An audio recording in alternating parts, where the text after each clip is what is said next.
Hey, everybody, welcome back to Apostate Coalition. I am Ryan, one of your hosts, and today we're just going to have a little apostate and chill.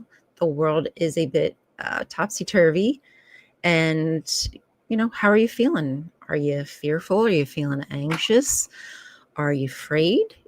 I know that we're all kind of feeling a little like we're on shaky ground, so we thought we'd hang out, just see what comes up, and I'm going to ask my beautiful friends here to introduce themselves so that way the audience, if they're unfamiliar with them, can get to know them a little bit.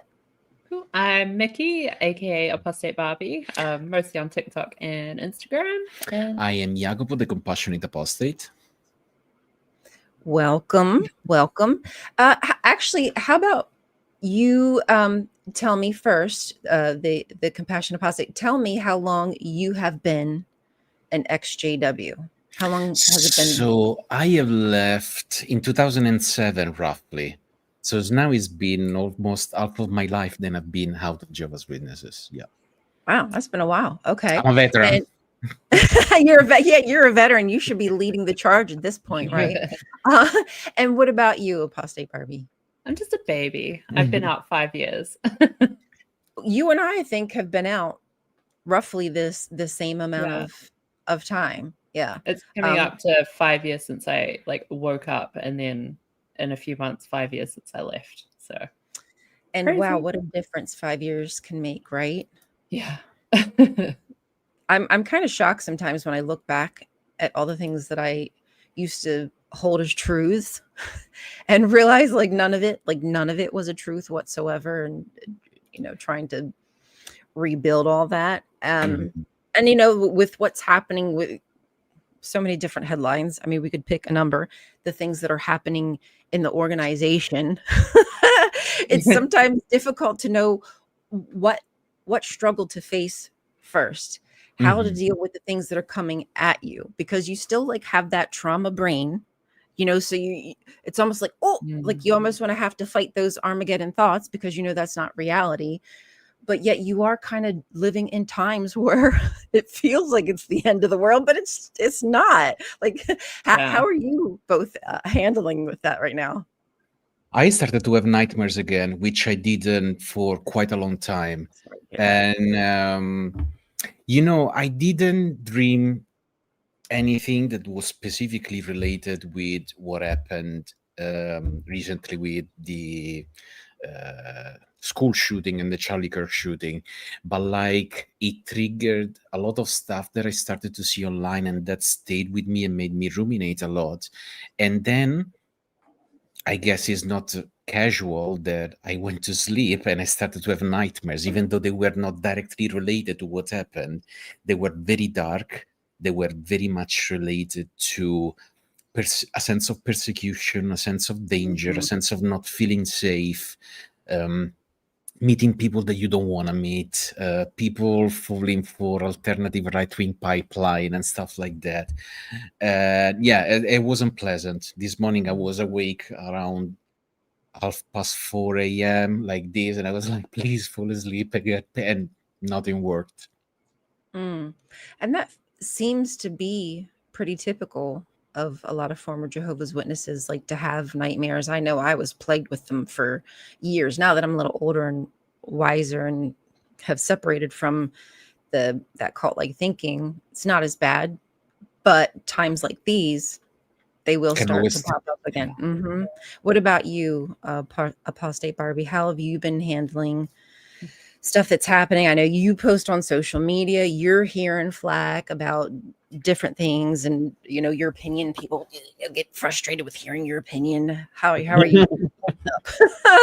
I feel like it's actually affected me a lot the last couple of days, and it's more so about how a certain subsection of the XJW community has reacted to the shooting, and have basically resorted to name calling and conspiratorial thinking. Oh dear. Whereas I'm very much, I like to present factual information and make sure I've got everything as correct as I can at the time. But it's just been really disappointing to see what's kind of being said at the moment, I think. As for dreams, I'm constantly like, if I ever have something Jehovah's Witness related in my dreams, it's about like I'm at a party or at a Kingdom Hall and I'm being shunned.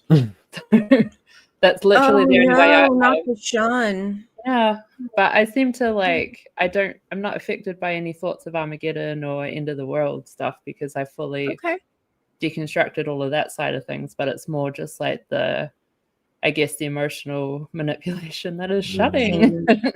Right. Yeah. And that makes a lot of sense. Like I had said, I used to have dreams of like Armageddon all the time on a regular, not so much, but every once in a while I will have like, it just seems like a catastrophic event in my dream is happening. Or sometimes I will get like those demon dreams, but like sleep paralysis. Well, yeah, I get the sleep paralysis, which back in the day, I didn't know what it was. I thought it was maybe a demon affecting me, maybe sitting on my chest or something of the sort, attacking me because maybe I watched a movie. I watched a movie that I shouldn't have, and the demons knew that I was interested, and they waited for me to go to sleep and sit on my chest so I couldn't move. So yeah, when that happens to me now, it doesn't, like, I hate it. It sucks to like wake up and not be able to wake up, but I know what it is and I can work my way out of it. But back then, having a bad dream about Armageddon or about a demon and then unable to wake myself up, it like that psychologically really was upsetting to me, and it kind of pushed me more into those like point of views. Like it was reinforcing the stuff that I was hearing at the Kingdom Hall, like this little cycle. So it's been a bit of a reprieve that now that stops. So when it does start up, because weird stuff is happening in the world, and like my hands have been sweaty since was it yesterday it happened? No, 2 days ago that it happened. My palms have been sweaty. I just kind of feel like I'm on edge. I think it's just like an out of control feeling. Yeah. Yeah. It has taken everything in me not to quote Eminem right now. ADHD. Like, Mom spaghetti. I was just gonna say knees weak. Oh my gosh, that's so funny. I think we all probably feel like that right about now. Yeah, I think what I was about to say, I think that it's a lot to take, and I guess that for you being actually US, it's even more than that. But I can tell you, even from us being far away from US, we still feel it a lot. And partially because, of course, social media are just flooded with images and opinions about what happened. It's just a lot. Sometimes we were watching stuff at a certain point, I was just throwing my cell phone away and being like, I had enough. I had enough, because it's like it's not even possible to have an actual adult conversation about it. Because like, if you didn't like the guy, even though you're not justifying what happened, they're gonna tell you that you're happy and you're celebrating. You're like, no, I just not gonna mourn it, not gonna mourn him, which is completely different. And there's people constantly denying that he was an agitator and he was promoting hate speech, and it's like, there's videos of public thoughts. Why would you deny that? Everybody can go online and check that. There's nothing I think can be possibly denied. It's really frustrating as well to have left like the Jehovah's Witnesses, which pretty much hold the same beliefs as Charlie Kirk and like the Christian nationalists. To have left that environment and then be confronted with like this happening in the world. And it's not just like, people will be like, oh, well, why do you care? You don't live in the States. It affects my friends in the States, and it affects the politics in the UK. Like the US has such a big knock-on influence.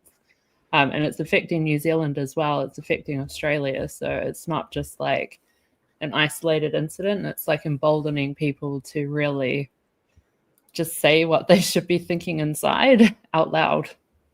Or they shouldn't have been thinking it at all, like really, but you know what I mean? Yeah. And with what you both said, there's a lot of hateful rhetoric that is being spread. And if we are factual about that, if you or I point that out on social media, it looks like we're the one, they claim that we are the ones who's inciting hatred. Someone nope. just called me radical, and I was like, all I said was, Yeah. I was like, Wait. I mean, What? do you mean like I'm rad? I'm rad, but I'm not radical. So am if rad.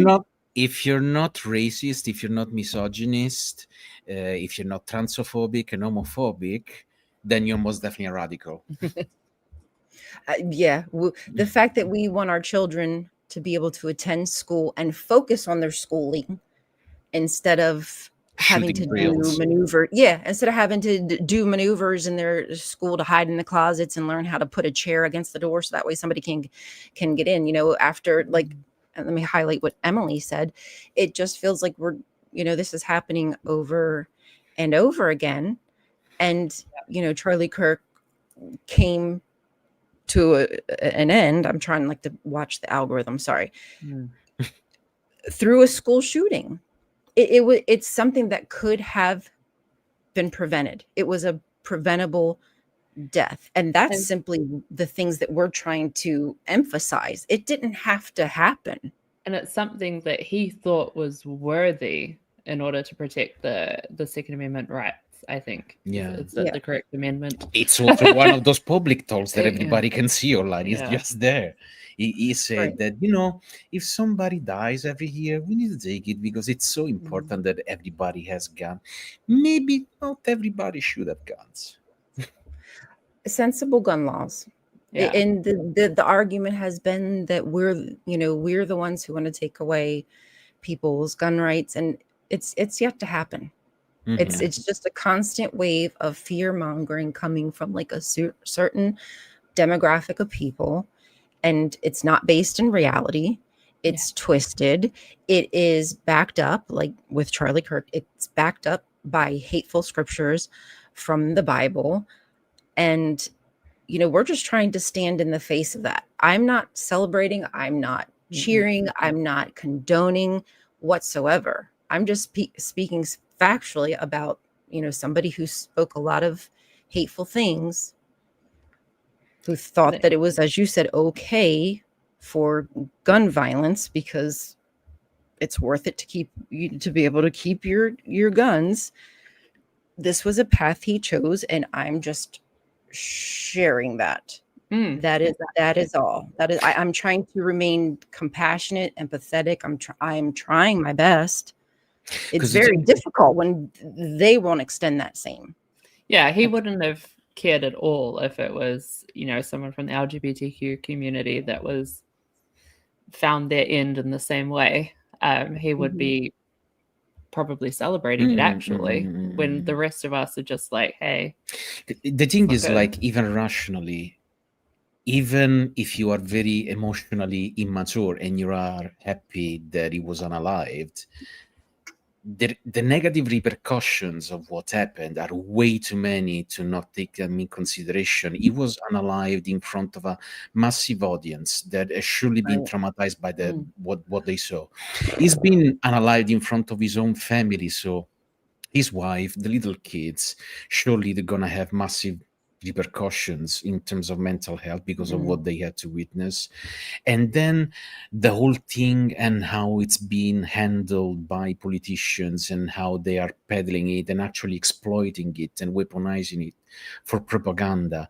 There's just way too many negative repercussions about it to be happy. The way in which affects society, the way people are gonna feel, and how many are not gonna feel that safe right now because of this thing that keeps on happening by leaving their own house. Like a lot of sort of tone or morality policing that's going on as well. It's like, oh, you shouldn't feel this way, you shouldn't feel that way. Yeah. When the people saying that are not people of color, they're not people of the LGBTQ community, they're not women. There's no intersectionality. So it's like you can't tone police how people react to someone who's been harming them. Right. I think that is probably the biggest takeaway that us white facing people, right? Like, so the fact that directly, especially the things that he said was harmful to Black people, the stuff he said about DEI, calling Black women moronic, saying derogatory things about Michelle Obama, and Harris, sorry, for all of a sudden her, like, I mean, and again, as you said, it's out there. You can go watch it. But to put questions in people's mind that if they see a black pilot, well, they probably didn't have a right to be there, is very racist and absolutely harmful to our black brothers and sisters. And again, then it's the same compounded thing with LGBTQIA. I mean, you name it. If you're different than him, he doesn't care. He didn't care. He had no concern for us. It would be interesting. I don't know the numbers, so I'm not gonna pretend that I know, but like it would be interesting to, for example, check in the US Army how many jet pilots are black. And just, you say that, but like, look at this. Right. Or And just so you're saying our army didn't train them properly? Is that what you're saying? You know what I mean? Or they were not capable of receiving information and learn. It's like, what are you talking about? Yeah, to question, like to make people question every single person of color, job, that's cuckoo bananas. That's insane. Yeah. I think And he to said deny something that about causes harm is a lie. He said something about like he wouldn't want like a black lesbian operating on him. Like, yes, I'm sure they wouldn't love to either, but they will. Right, exactly. Like they took an oath, and regardless of how you feel, they would do the right thing and take care of you. Would he do the same? Would he reciprocate? Would he hold that same compassion? I don't trust that he would. I mean, I don't know the guy, but just judging on what he said, doesn't seem to be the case. And I think as well, like the whole people are saying, he was a father, he's got children, blah blah blah. He was a husband. So was the leader of the KKK. Yeah. So was the guys in Germany during World War II. Like there is a certain romantic narrative about having a family. So like if you have a family, you must be a good person. It's not possible for you to be bad. But actually, if you study a little bit of criminal law and look at the past, you're probably gonna find out that there is a huge chunk of people that had like a regular family and some friendship, some interaction with society, and also on the side they were a little bit evil, just a little bit.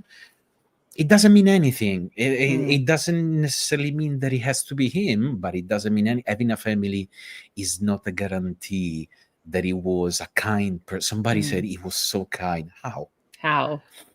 Right. The same guy who said that Martin Luther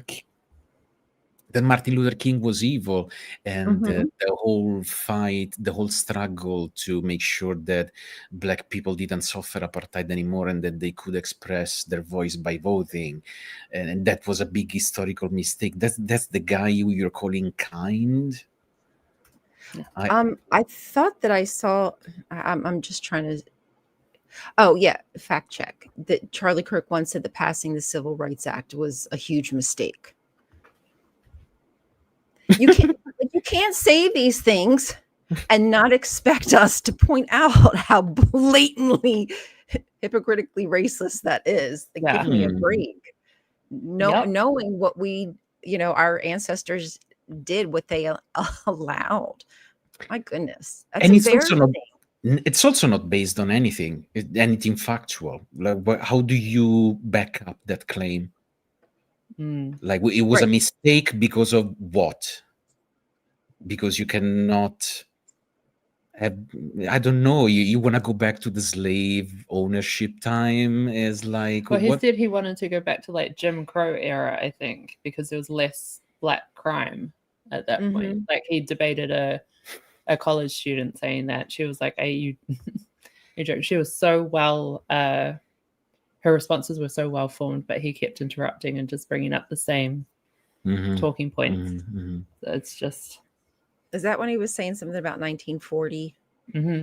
Yeah. Okay. I've seen that as well. Yeah. See, we've all seen the things that he's said in his debates. I mean, those debates are like a welcome welcome mat. I'm thinking of the wrong word, but a welcome party to like being a schnazi. Yeah. You know what I mean? People who are going there are either there because they want to debate him, they disagree, or probably because they agree with him. They're just as spiteful. They dislike anybody different. Yeah, I think at the Utah one, the people that were talking to him when it happened were like not with him, like they were debating him like from the other side. I hate to say sides, but you know, from the other side, from a different viewpoint. So as like, you know, not everyone that was in attendance was a supporter of his. But this is also something that I wanted to point out. It's been a few years now since populism evolved into a political tool and technique of talking to people, for which the general mass get somehow divided in two sides. It's us versus them. It's all black or white. And there can never be any common ground or shade. It's all either like this or like that, and there's no other options. And people are very much, and this is why it bothers me a lot, the thing that I was saying before about denying what it's out there and you got evidence for it, which is absolutely useless.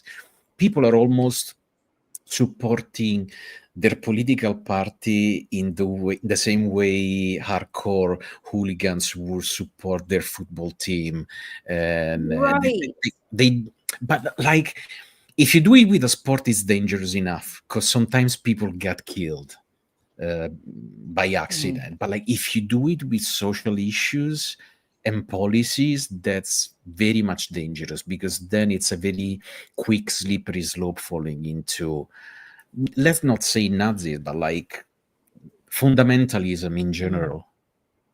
Right.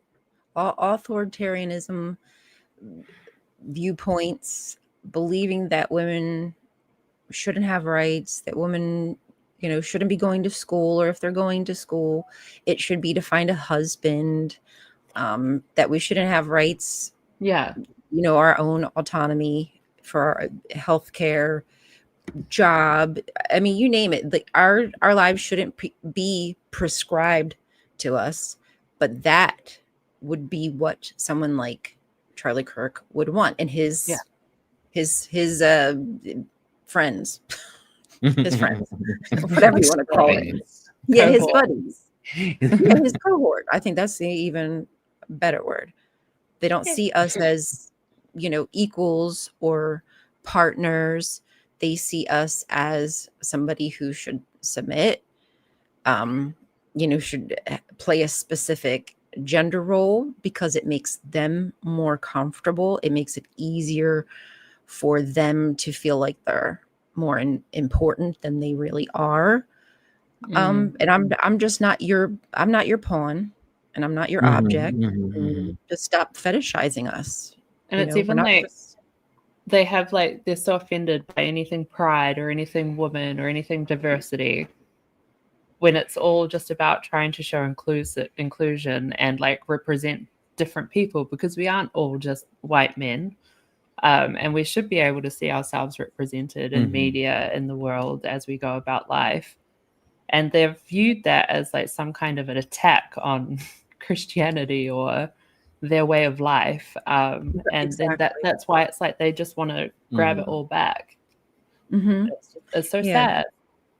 Yeah, they see themselves, like they see us, like if we start to gain power, as them losing power. They don't see it as us just getting equal footing and an equal starting point. They don't like the fact that there won't be people under them that they can step on, abuse, and use. And that to me just says more about like you as a person than anything, because I'm all about a meritocracy. Exactly. You know, I'm all about like man, woman, who gives a F? Can you do the job? Great. And I think do it. That even more than they're afraid of like not having the power, they're afraid of us doing to them what they've done to us. Like that's what they're afraid of, really. I mean, you're not wrong. But and we wouldn't. Like No. I never want that. My goal in life, if I could have a goal, if I could accomplish anything, would be to see everybody just be equal and stop worrying about what somebody else is doing. And how about let's find a way to make society better? Like, how the hell can we grow? We just continue to regress because they want us to live in some la la land that doesn't exist. And like, I'm fine with you believing whatever you want to believe, but you don't get How? the right to tell me what to do with my body and my life because you believe something. Like, Yeah, I don't It care says a about your lot belief. about their. It says a lot about their mindset, really, because it's like they are so used to the idea that there can only be one truth, and the truth is the truth that they have been given. That if you come sounds out familiar. and be like, well, I just want to be, I don't like your truth, so I just want to be different. Oh, so you're trying to convince me that your truth is better? It's like, no, you can go on with your truth, but like, and it's also, it bothers me a lot, like we were just mentioning about a few minutes ago, the guy who called me a Satanist for the video I Oh, right. made. It's easier for them to put a label on you, and then when you try and fight back and tell them that that label doesn't really represent you, they don't care. They have put that label on you because it's easier for them to process you through that label. So you need to just comply with the label that they give you. But it's like that's not like that. That your label does not represent me. That's well, such a we've good point. actually got Satan here, so shall we just bring him out? That's why I blur the background. It's like hiding. Not Satan, is he watching? Oh my gosh. Okay, so Darth Magog says, I find it odd that we're spending taxpayer dollars to send Charlie Kirk home for burial on Air Force Two. Tell me about it. But none of the children in the last 2 weeks of school attacks got any sort of help, nor did they put the flag at half No. mast, nor did they even mention, nor did they even send a simple tweet nor a phone call, anything. It's completely ignored. And even the same with like that couple, the Democrat couple, I think. Yes, maybe from Melissa? Minnesota, I believe. Yes, Melissa Hortman. And the dog. Like, I'm sorry, why did you have to murder a freaking dog? Retriever. Not fair. And nothing happened there. Well, I mean, shall we mention what has been going on for quite a while now in the Middle East? Yes, exactly. Shall we mention other big genocides that are going on throughout Africa that we don't hear about because Sudan, the countries that are in that situation, they're not strategic for any geopolitical purpose, so they just let them and nobody gives us any news about it. And people are now saying to people that are not mourning him not being alive anymore, oh, you don't have compassion. Where was your compassion when 20,000, 40,000, how many thousand kids have been? Oh God, yeah, I think it's probably how many civilians, how many hospitals? I mean, don't school me about, I'm the compassionate apostate. Don't school me about compassion. The name says it all, sweetheart. Do not doubt it. And yeah, like I have a lot of compassion. Now, does that mean that I don't fuck up, that I don't say bad things, that I don't sometimes think bad things? Do I have to fight with myself at times? Yeah, because I'm a human, right? But above all, I try to hold space for people who are feeling some kind of way right now. That was a terrible, like witnessing that, horrible, like that's freaking messed up. That is tragic. I hold space that an evil thing happened, but I also hold space for that person, encourage that kind of behavior. There's a lot of truths that can, be existing here at one time. Like you had said about black and white thinking, it isn't always a simple black and white thing. There is intersectionality here. And I feel as though, if anything, people aren't being compassionate for us. I feel as though people aren't giving us the space to talk about our feelings to feel how we feel after being treated and talked about the way that we have. That's my opinion. I'm like, if you want to talk about compassion, where's yours for me? I'm telling you, feel that way. If you were crying, I'd give you a hug. I would tell you I'm sorry that you had to witness that, because I am. But do you care that I actually made me feel like a breath of relief, but I also feel afraid knowing how this was treated, by a specific side before they even knew what the motive was. They had already pinned it on our demographic, right? Like, do you hold space for that? Probably not. So it's really frustrating when people are just like, it's either this or that. It's not always either this or that. Yeah. It's just not.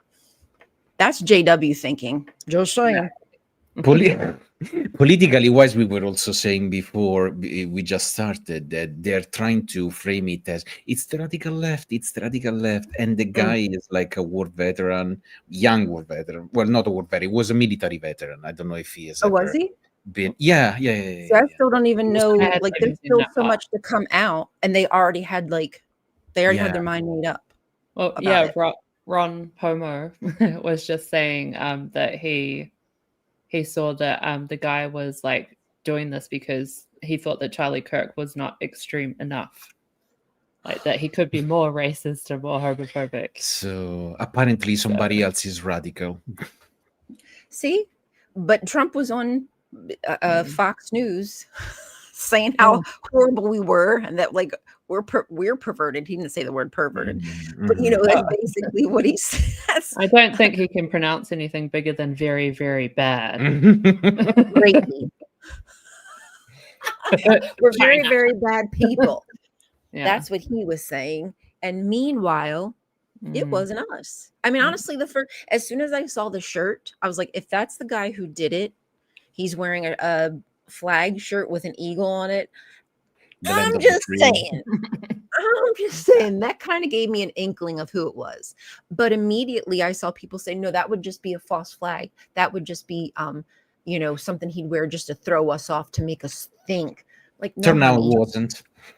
It turns out it wasn't, honey. No. And I would love for you to apologize. But exactly, where is that? Apologize. Do you think Nancy Mace is going to apologize for her nasty rhetoric because she said it was a trans person who shot him and it was not? She ain't going to apologize.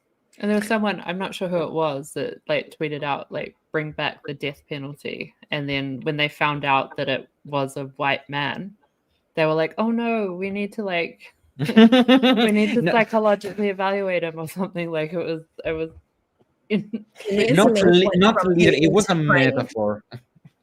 Yeah, I just meant a metaphor. It was just a metaphor. It's just an allegory for life. That's all it was. I just caught up in the moment. I was very emotional. I didn't mean that. You're just emphatic. That's all it is.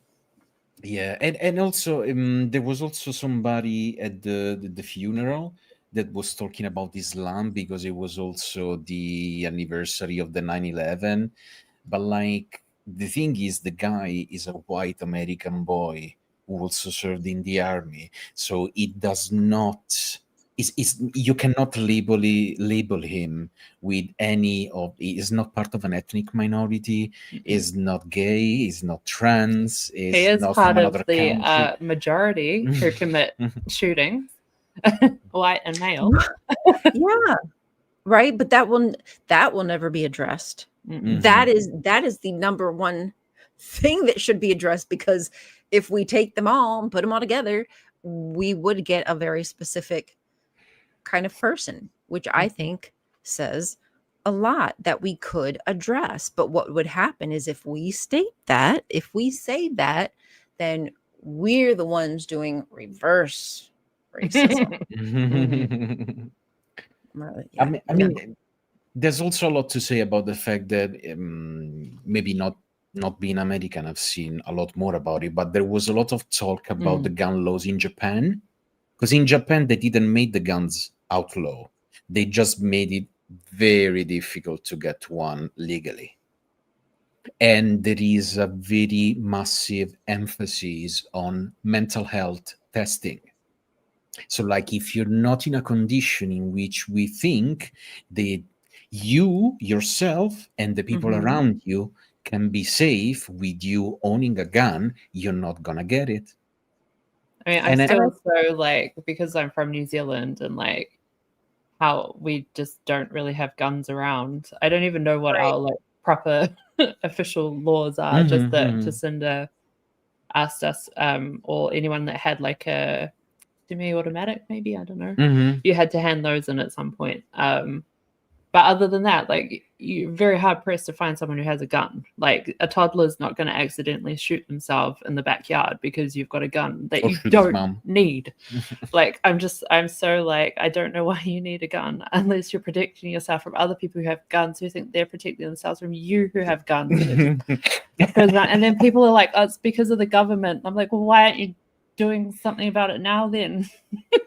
Like, if that's why you've got your guns. Also, like, how many guns do you need to want to protect yourself from the government? Because the government has everything. Yeah. Like, And what are you top gonna notch. literally do? They got they got the Sorry. best of I'm so everything in confused. whatever amount they see fit. So you owning a gun is not really gonna protect you and your family from the government.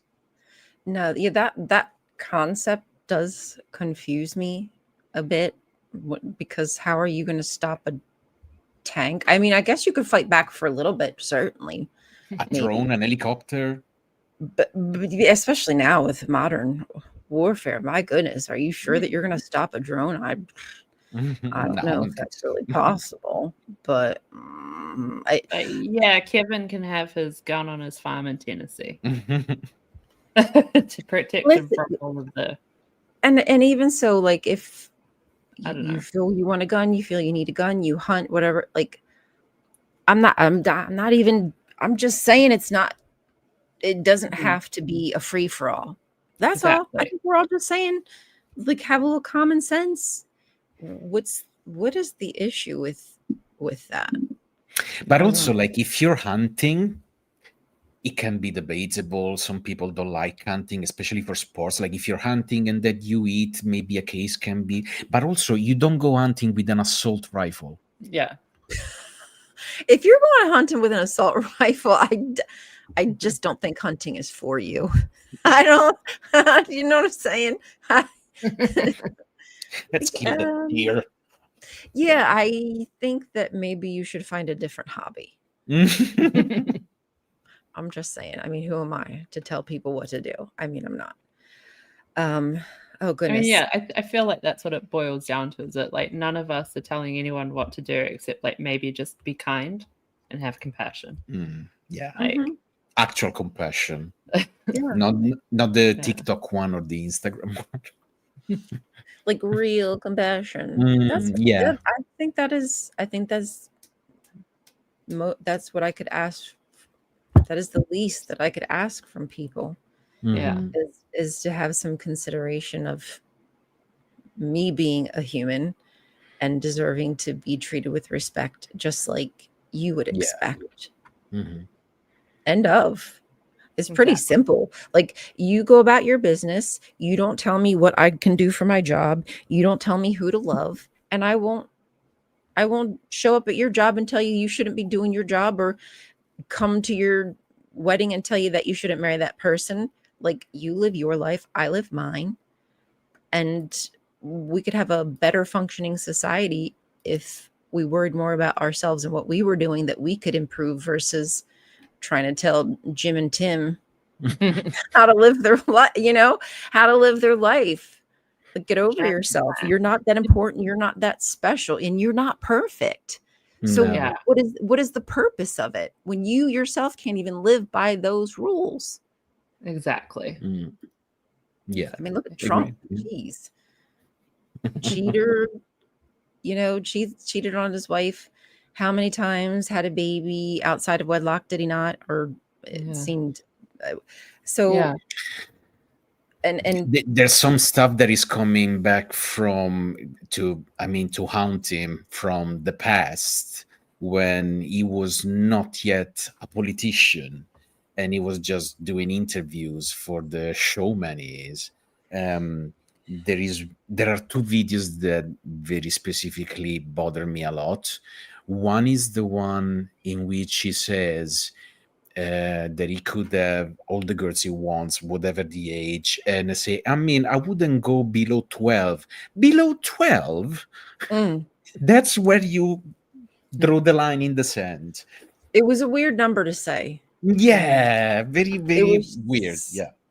It wasn't a 16, and I'm not saying a 16 is good, but it was a freaking Still better than 12. 12. Yeah. Like, hot damn, that's creepy. Like, And then, no, thank you. actually, in the other one, sorry, I said something wrong, because in the other one, he was already a politician and he was in court. I don't remember who was the case against, but basically he was saying, yes, I had sex with this person, and this person says that me forcing myself on her was actually something that turned her on. And so the lawyer said, are you saying that you forced yourself? Like, yeah, and she enjoyed, and she said it enjoyed. Yeah, she enjoyed it. And it's like, this is crazy. This is the president of United States of America. Yeah.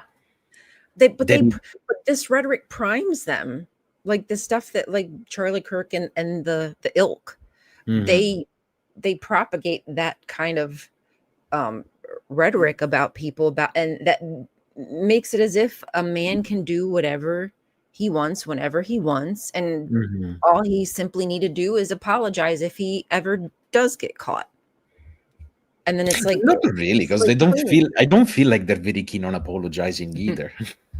Well, I mean, he wouldn't even have the heart to ever apologize for anything, because he never feels as though he's in the wrong. I mean, you can't keep a damn running conversation on the same topic. Like, he goes from one thing to another that has nothing to do with the subject that he was talking to before. It's almost as if it's an intentional changing of subject, which I think it possibly is. It's just his natural way of like diverting attention and changing the narrative. Because that's a tool that people use. But it makes him look very silly that he can't address issues head on.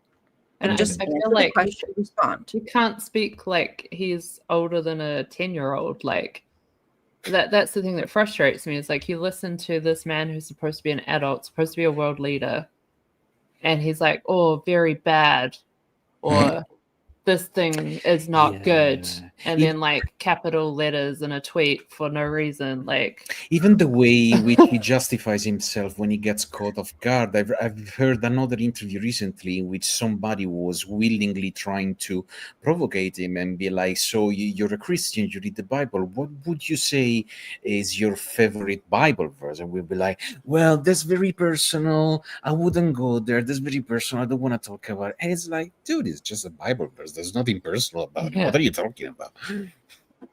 He hides behind smoke and mirrors the same way a very young child would when it's caught with the red-handed. And he's very good at diverting, like diversion tactics. Deflecting. That's probably the better word. Yeah. Like he should write a book on that. Not the art of the deal. The art of the steal. It would be called a very, very good book. Nobody can write book the way I do. I write all of the best books. This is the best book. The best. Huge. Nobody's seen books like this ever. Highly rated. Get a load of this. The best Bible. Leather-bound Bible. You can get my signature. $70. That is a freaking scam. I mean, and that's another thing too. All the scams that he's involved with, and he's making billions out of being the president. I can't even believe it. I think he's set records now to be like got the most money from like earnings from being president. Like, wow, that's just so bizarre. I mean, it's not. Well, I mean, I feel like we're going too much on geopolitics right now, but it's not an accident that he's got this very rich group of people around him just supporting him because they're getting something out of it. But Take care, Jonathan. Thanks for coming. Well, we said that we would maybe talk a little bit because we have a little bit of time left. We said that maybe we would discuss some of the changes that have happened in the organization. Because I mean, if you're a JW watching this, again, between what's happening in the world and then to add on top of that, what's happening inside of the organization, it has been bing, bang, freaking boom. Thank you. Like you, right? Like one thing after another. And every time like I try to get a grip on what just recently happened and the changes and get my footing, I'm like head over heels all over again. I don't know what's happening. You were just saying that about the Armageddon thing. I did see a headline, but I've not been able, like I've just not had the time. I think it's the November Watchtower, or something they'll be studying in November. I can't, no, yeah, it's the November Watchtower that they'll be studying next year. They've said something about like Armageddon. Don't feel disheartened if Armageddon may not come in your lifetime. Some of you might actually feel a little bit disheartened if Armageddon does not come in your own lifetime. Like, bro, you're just realizing that now? You've just decided to have this conversation with people. Is that because you realize that you are on the way out, that you're the one who maybe truly believed that you were going to see Armageddon in your lifetime, and now like that's just been a fool's mission and you wasted everything? Possibly. Like this is an end of life crisis. I feel that that's very much connected to the fact that they're also allowing for additional education, as they call it, because they cannot call it higher education because they've told smack about higher education for decades. So they needed to slightly change the name so they cannot be called. It's not high. It's additional.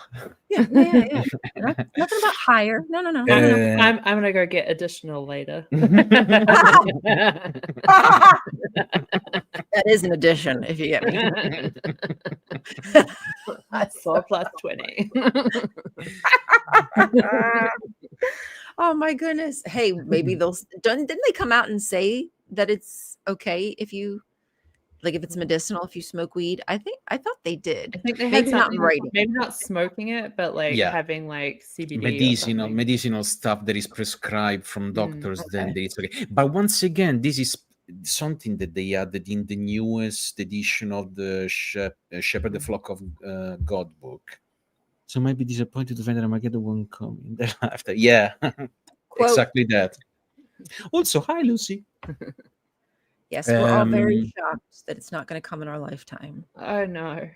They have put it in the Elders book, in the Elders manual, but like it's not something that they would regularly talk about it or give like a public talk about it. But it's the same with birthdays as well. They've got that in the Elders book, like that if someone is found to have celebrated their birthday, you can't like do anything about it. But it's not something they tell the congregation.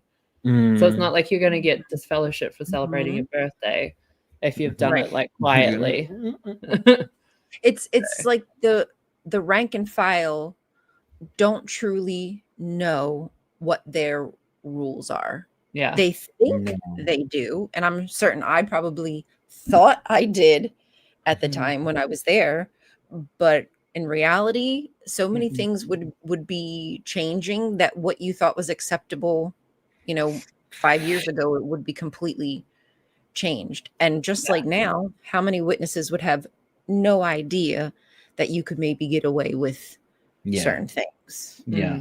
Because if I guess it's definitely it's definitely damage control, because like if you gave a public talk to all of your congregation and said, if you have a condition that requires you to get medical marijuana, you can access it because it's prescribed by a doctor, then that would open immediately a can of worms and be like, then what's the difference?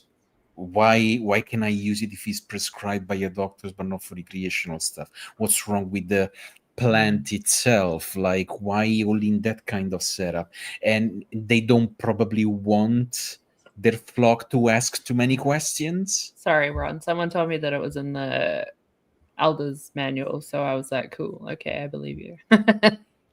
Oh wow. Thank Yeah, you. so I'm Ron- going to go correct the person who said that to me on Facebook.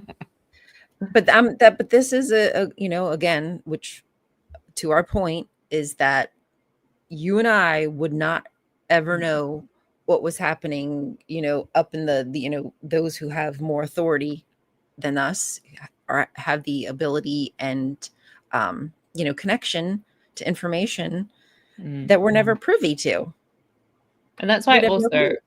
as an ex-Jehovah's Witness, I am very much trying to make it so that women get some of the breaking information and get this stuff, because it's still very much a boys' club. Like, you should be letting women have access to this information at the same time as all the men. Like, I'm just saying. Right? Like, So stop. frustrating. Maybe the Stop elders' it. wives knows something. Just the Maybe. crumbles. Maybe. I think what was disgusting though about the newest edition of the Elders Manual is the differentiation that they made in terms of PDF files against Say CP. CP. Child. Okay, CP. CP. There you go. That's good. CP. Yeah, it's like, so if somebody gets found having and watching more than one, and then they say the severity can be judged according to how many times the material has been watched and stuff like that. So CP stuff, they're not gonna report him. So I don't know what's the stand on the actual act of PDF files with CSA, but they made a differentiation and they say that watching material is not the same as actually doing it. Therefore, the person is going to be told off, of course, but it's not going to be reported. And that's just illegal because it's like, right. it's You're illegal to breaking have that the freaking material. law. Yeah, they say something about counseling, like counseling is going to be recommended or something like that. It's like, no, that's And not how I'm you pretty do sure it. they mean like No. Jehovah's Witness. Yes, counseling, Right. they're gonna say, you need to pray. Not trained. Therapy or something. Like, No. We think that you've been watching this material because you haven't prayed enough. That is how they will therapy do therapy with them, is just have give you them tried scripture. going field service about it? Have you tried donating your last paycheck to Jehovah? Yes. Have And you then- tried staying Sure, he'll away forgive from you. schools? So the Gadfly, sorry, says Christianity is one long kicking the Armageddon can down the road, moving the goalposts, literal fall of Roman Empire to some other interpretation to keep it going. Right? Like, gosh darn, like, how long are y'all going to keep raging on about your savior coming back? Like, seriously, 10K years from now, do people have to really be dealing with that? I hope to frick not. I feel bad for them. What iteration of Jesus and Christianity will we have then? Like, you know how we took Blue Jesus. Heretic? Like how he Jesus talks will about be like it's alien. all just a copy of a copy of a copy, and by that point is he just like going to be literally a Mexican alien? Like at that point, how far down? Like, he's always gonna have fantastic abs. That's never gonna change. The abs are staying for sure. maybe he will be one big fantastic ab. Like a gigantic sets of abs. It's just a throbbing muscle with long hairs. DEI Jesus. We can't have that. That would be a problem. That's going to bring the end of times if we had that. Yeah. America. Oh my goodness. No, but I found this issue about CP like very concerning, just because they are proposing something that should be considered straight up illegal. You cannot be found in possession of certain material for secular laws. Now you're saying that your law is superior to secular laws, and then you do something that is clearly wrong. Because really, sorry, even if one could say that actually doing it is worse than just watching material, where you draw the line? Like, what is going to take you to go from simply watching material to actually doing it yourself? And watching needs it to be reported. makes the doing it happen as well. It makes people.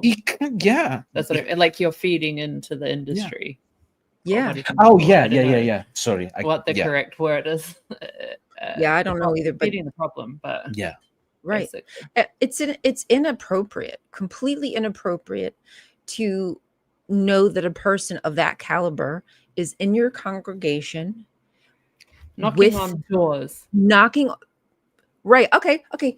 Maybe you do not care about the kids in the Kingdom Hall. Maybe you think that Jehovah has sent his angels down and that kind of thing can't happen in your Kingdom Hall. Like I kind of was told, like that couldn't happen. But what about the kids that go to the door? What about the kids that dude knows from his neighborhood that have no warning, right? Like all the people, the children that could have been saved had you done the right thing. And you chose to ignore it. It's just not, beyond grotesque. It's and completely even to your point about how like they think that they're above secular laws. They do. They've always said that. Yeah. So it's like I was quoting it because that's something that I heard in public talks. Yeah. It's like, but I'm just like sort of reiterating it for this. Like it is what they think. Sorry, yes, we generally view. Go ahead, you read that. Decision. Read it out loud. Yeah, I was like, what did you just say? If a Christian engages in petty gambling solely for entertainment, the elders would generally view this as a personal decision. Well, one time when I was a Jehovah's Witness in Las Vegas, I sat my little butt down in a seat outside of on one of the little gamble machines, and I was like, and took a photo. I'm so silly. And someone saw it, and they were like, "Oh, I might tell the elders." And I was like, I didn't play. I was just taking a photo because the hotel was in, like, the casinos are all in the hotels, and you can't go through without. I wonder how old is this principle? Is this from the newest version, or was there even before? Because like then everything can be a personal decision. I feel like the thing with cheers now too, like with toasting, like how they've cleared the way, saying it was an old pagan thingy, and that it's culturally fine to do cheers. So is it not culturally fine to do all of the other pagan things they said we couldn't do? Yeah. Hello. There is no words escape me. Rhyme or reason. Yeah, there isn't a guideline to say these are things that you can decide based on your conscience, and these are things that are just out of discussion. They're not on the table. There is no way to tell which one it is. You just need to read the manual and be like, okay, this is a personal decision. This is not a personal decision. And then I'm not even allowed to touch the manual. Of course. So I'll never know. But in Slovenia can. You're stuck with like that's the thing is, like, if you're in a Jehovah's Witness family, then you've got your father or your husband who's telling you their interpretation of things that you must submit to as a woman. And then on top of that, there's the congregation elders, and there's the dynamics of the congregation and who doesn't like who and who wants this to happen or that to happen, as to how you'll be disciplined for any like perceived wrongdoing. So it's like you can't even, if one person was allowed to go to university because their congregation happened to have the elements that allowed it, and then the majority of us weren't, and then they turn around, they're like, oh, but we could always go to university. No, we couldn't. No. Right. Like, yeah. I don't remember if I told this last time I participated in the stream, but like we had in Italy, Greg Losh at some point in the early 2000s giving a public read, I would say, because it wasn't really a talk. He was reading in Italian something that was translated for him, because I don't believe he speaks Italian at all. He was just reading it. And basically the stuff that was reading it, and this was like a massive congress inside a stadium, was basically comparing going to university as a Jehovah's Witness to shooting yourself in the mouth with a shotgun. Oh, excuse me? There are still videos online. I don't know if he's ever said that in English as well, but he definitely said that in Italian while reading it during a congress in Italy. And there are videos online that you can still find. Wow. I mean, we know that the way they disseminate their information is intended to put confusion into the heart of the members, right? Because Mhm. if you don't really understand what's happening or what you could or shouldn't do, whatnot, you're just going to toe the line even further, and you're just going to freaking walk on eggshells just to be sure. Just to be sure, so you're never marked or seen as any kind of worldly association.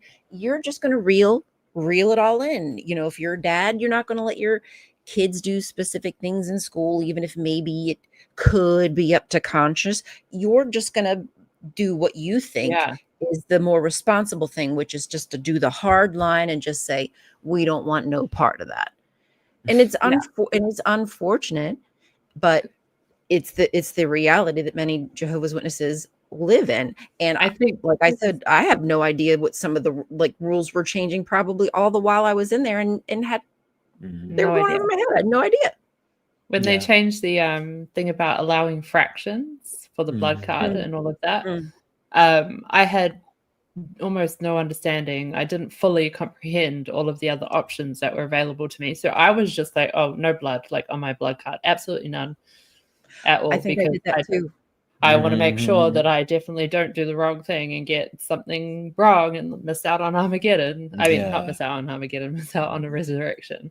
Like, shucks, did I miss Armageddon again?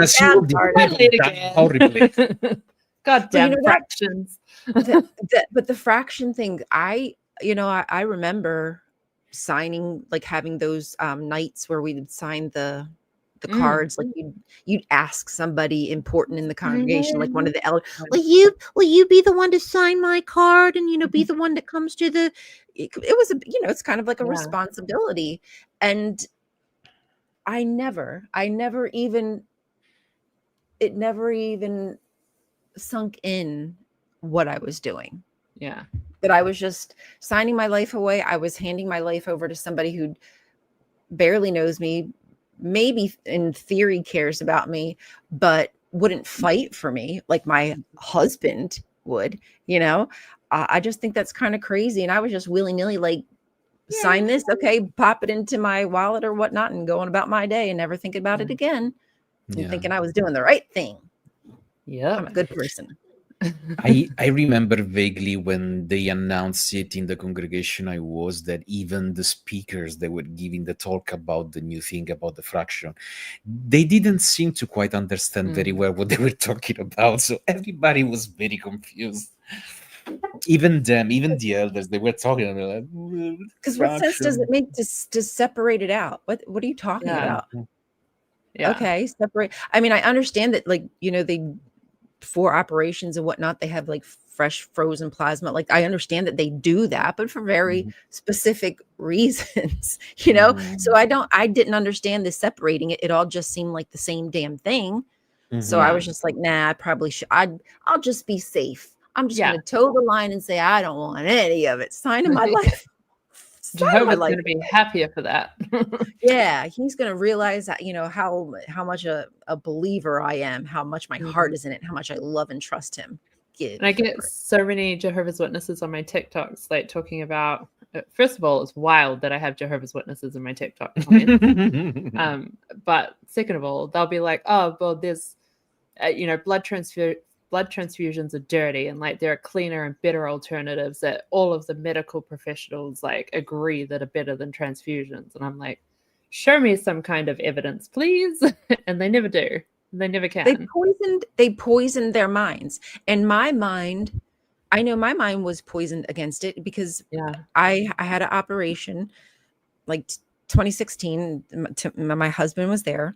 And I went through that whole like no blood thing, and I was talking to the HLC at the hospital I was going to, and I got all the paperwork, and I had the link for the blood video, and I had my husband sit down and I had him watch it with me. And now he tells me, he didn't tell me at the time, but he tells me now, like, yeah, I thought you were fucking crazy, and there was no way I was going to like go with that. Yeah. He was like, yeah, I was, you would have got blood. I don't give a fuck. You would have got blood. I was like, why didn't you say anything to me? He was like, you were so into it. You truly believed that this was the right thing. And at the time, he didn't know if combating that, I would have been receptive, but I would have, I actually would have, but he didn't know that because of how deeply I had believed. I know that it was hard for me when I left to undo that blood is dirty rhetoric, like, because that was something they repeated all the time. And I also remember like having to have operations and surgeries. And I think like vividly when I was like 16, having to take a stand and be like, yep, I don't want blood. If anything happens, please don't save me. Like, it's insane to put like children through this. I think it's the first thing I got rid of. As soon as I left, I was like, I don't want I got rid of the card, but it was still in my head. The blood transfusions were dirty. It's just like sex, right? Yeah. It's just like purity culture. I couldn't turn that off after being told my body was a fucking weapon the entirety of my life. It wasn't just like a simple switch that flipped over and all of a sudden I'm not saying I didn't like sex, but this part, like, it was really difficult for me to stop having a fear in my brain anytime I wanted to, because I thought maybe I'm wrong. Maybe this will kill me. Maybe God hates me. Maybe God is watching and he's angry that I'm having and why is not paying me if he's watching? Jehovah? A girl gotta pay his bills, you know.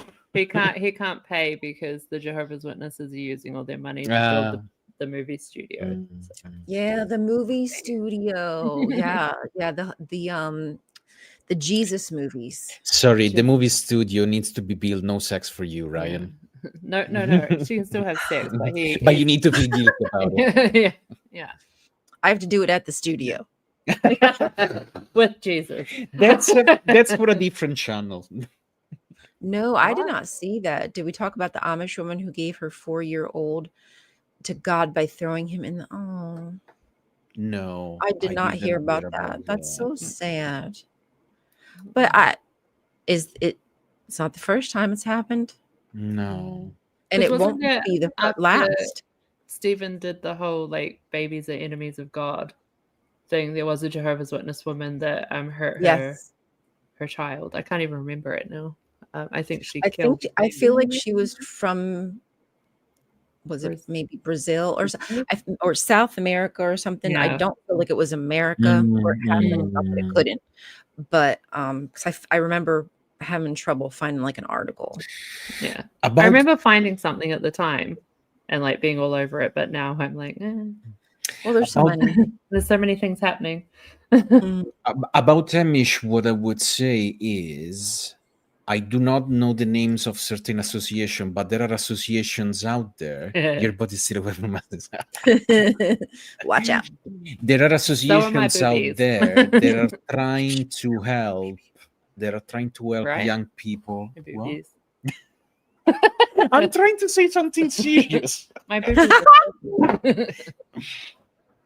There are definitely associations, I've been told, but definitely in Canada where there are quite a few Amish and Mennonite communities.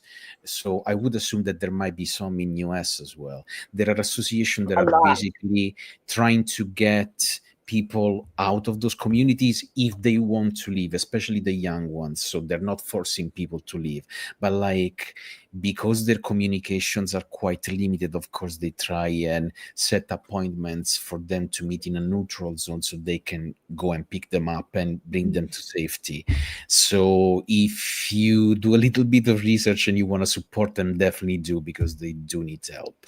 And I think that's a great point. You know, what's the purpose of being in a community like an XJW community or apostate community without remembering that we have friends or, you know, people who we don't even know yet who want to leave, but, you know, for whatever reason, maybe money, maybe fear, don't have that ability. So anytime that you can support an organization or like you said, if there's a specific Amish based institution that helps them recover, rebuild their life, support.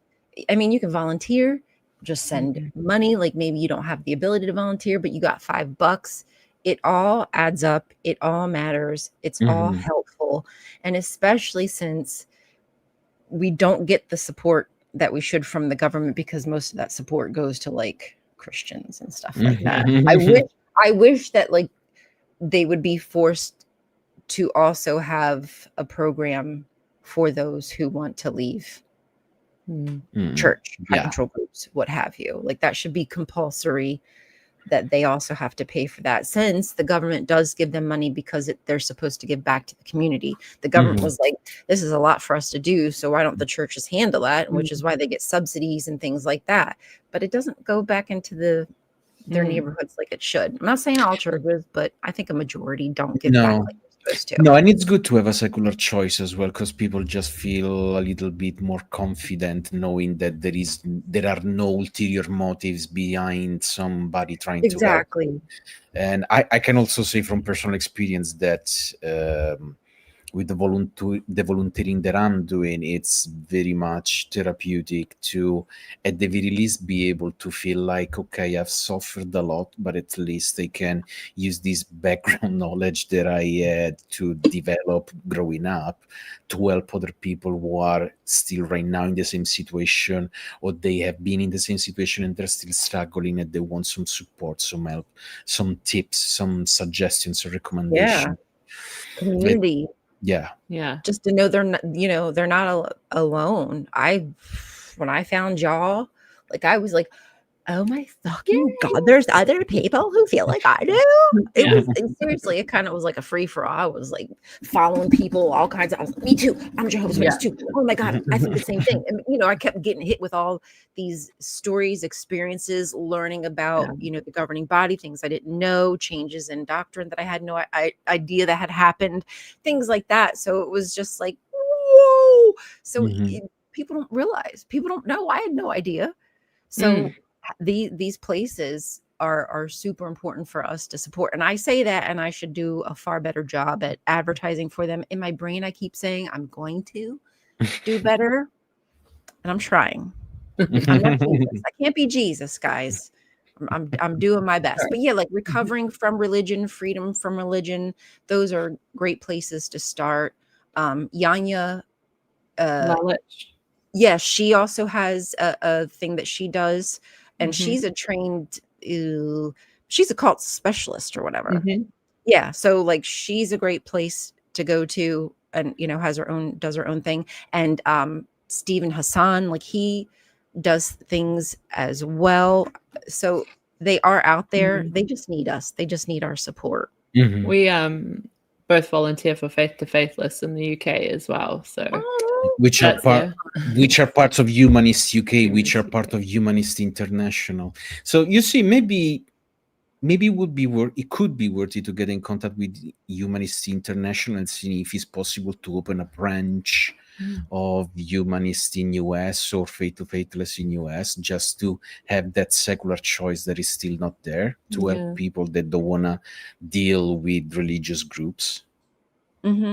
Yeah, absolutely. Or if they ever want to have a conversation. I mean, this channel was really made to just be a free for all for whatever apostates wanted to put out there.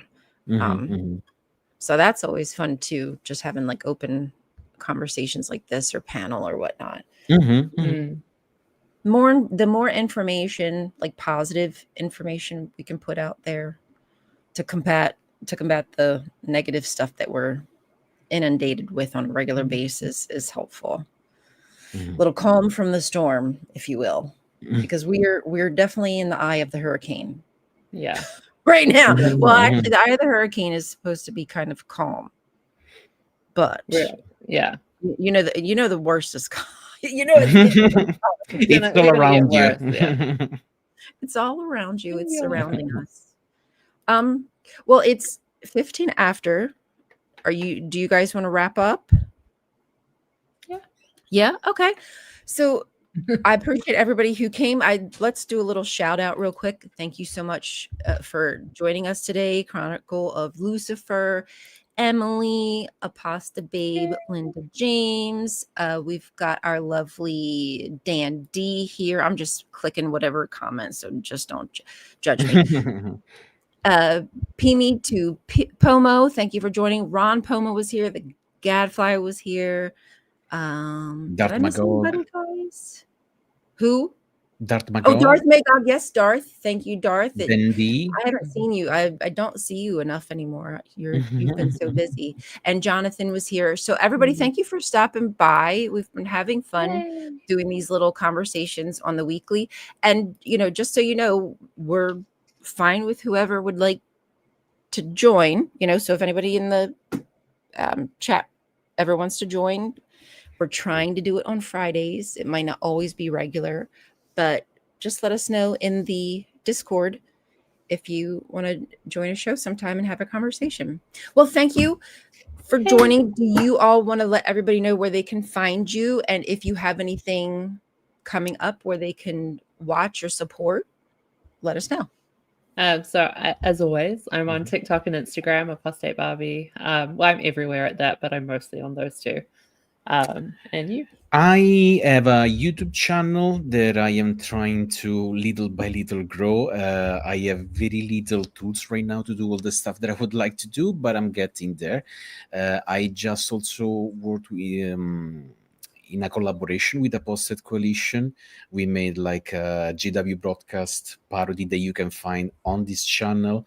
And I've made a video music in a brand new song, which is inside the parody, but you can also find it on my channel, The Compassionate Apostate on YouTube, and you can also find me on Instagram and TikTok as well. But like TikTok, I'm really moving baby steps right now. I will eventually start on TikTok as well. I really want to start a little series in which I try and deconstruct demonic experience related to nightmares and sleep paralysis, because I was a victim of it when I was a child.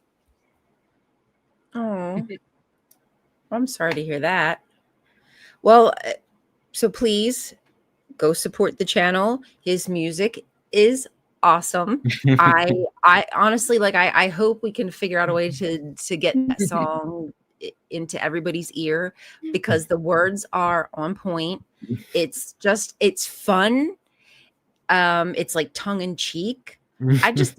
Seriously, I was actually like blown away with how good that song is. So I just want to do it justice and have more fun with it, and maybe build on that idea of new light and just how silly it is to believe blindly what some, no-name organization tells you to do. Was there something else? I feel like I just had something else in my brain. That was it, right? You guys? I just wanted to say, if you think that my Italian accent is a little bit too thick, there's also the lyrics appearing on, on the video as the song goes on. So you can just read the lyrics. Yes. Did you say something? Huh?